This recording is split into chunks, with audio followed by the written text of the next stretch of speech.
Hello, my name is Brianna Lujan, and today I'm going to be talking about how trauma affects child development. Now, a little fact is trauma can come into play in a child's life later on by them having more mentally problems, learning disabilities. It could also induce their chance into being in the juvenile justice system and in child welfare. Basically, what trauma is, as defined by Google, is an emotional response to a terrible incident that has happened into one's life. Trauma can affect the way that we think, decision make, and the way that we live. It really varies amongst different age groups, even gender, and also family background and what the situation was. But overall, it affects the way we react to situations as well. And that's what I'm going to be talking about, the way that it affects in children. Now, I want to talk about what the biggest impact stress has on a child whenever they're younger. This could lead to physical and emotional issues. One of the biggest being immune system. Whenever a child is under a great amount of stress, their immune system tends to become weaker, which means that they get more headaches and more stomach aches. Later on in life, whenever they get older, the way that they deal with these kind of pains is they tend to fall into substance abuse and eating disorders, which is so bad. And usually whenever they get into substance abuse, that leads to numbness, emotional numbness, and they just can't feel anything, and they don't have the right mindset or the right mind to really get them back to a more healthier state. And with the eating disorders, they could either become very skinny and just not eat, or they become obese and they just keep eating and eating and eating because it makes them feel better.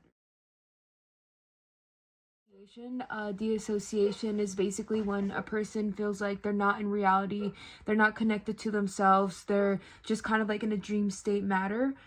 This could be seen in children as daydreaming, not paying attention, just kind of like falling into space, like just out of nowhere, just like in class or whatever they're doing.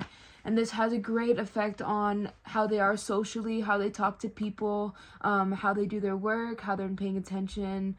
And it just leads to really bad possibilities, and it's a really bad outlook for, people who don't understand what they're going through. This could be a very good sign to look out for in children if you see them going through that. And it could progressively get worse because they use this as a tactic in the future to kind of forget and to numb all the pains that they have. This is usually also caused by memory loss because children who have traumatic events, they often forget about those memories in a way. Like they kind of just like blur them out, but they're still there. And so this dissociative kind of state of mind, it really affects how a children outlooks themselves and outlooks other people. Now, this is a state of mind where children try to protect themselves from past things that have happened. So per se that they get into a new situation with a new person or a new event that's coming, and they don't want to try to hurt themselves. They try to protect themselves. They try to look out for themselves. So usually whenever it comes to new things, they're afraid of trying it. They feel as if the same thing is going to happen. So they put themselves in a state where they don't want to affect themselves, so they try to make it the safest, like kind of most, I guess, like comfortable place for themselves.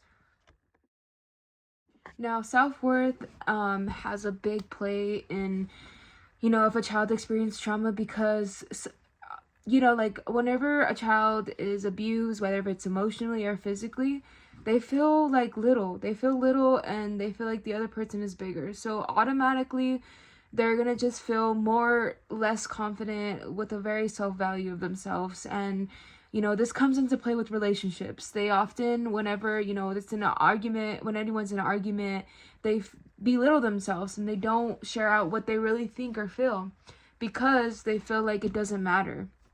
Now, this also comes, whenever you're trying to make a point, they don't pull out their point. They can't communicate it the right way because every time, whenever they were going through a traumatic event, they felt shut down by it, and they felt, belittled by whatever the bigger person had to say, which I'm putting in quotations.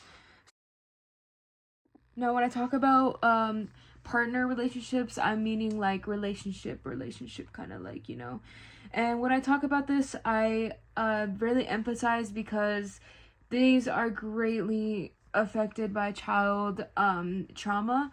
And this could come, when it comes to communicating. First of all, it depends on the situation, but a lot of people with trauma tend to be very overreactive or overly emotional, and they don't communicate those kind of feelings correctly. Um, and whenever it comes to relationships, the other person, if they haven't gone through anything like that similar, could create a great amount of stress between the two because they don't understand each other. And also these children who have trauma in the past and who get into relationships later on, they often feel like they can't trust their partner fully because of past things that have happened, and they feel like they're very insecure. It's just a lot of insecurities that come within, and it just really affects how how they really get along. It could become, and also in certain situations, they can either become distant or they can just be overly clingy. It just really depends on the situation, but those are some of the effects that it has on these children later on. So I have some childhood trauma statistics that are from the Mental Health Connection of Tarrant County. So I'm just going to read those out loud right now. So first, we have 60% of adults report experiencing abuse or difficult family circumstances during childhood, and that's a lot, really a lot. 60% is over 50%, which is over half the people. 15 times there, so children who experience traumatic events at home are 15 more times likely to commit suicide, 4 times more likely to become inclined to drugs and alcohol, 3 times more inclined to become more depressed or use antidepressants, and 2 times more likely to have bad financial problems later on.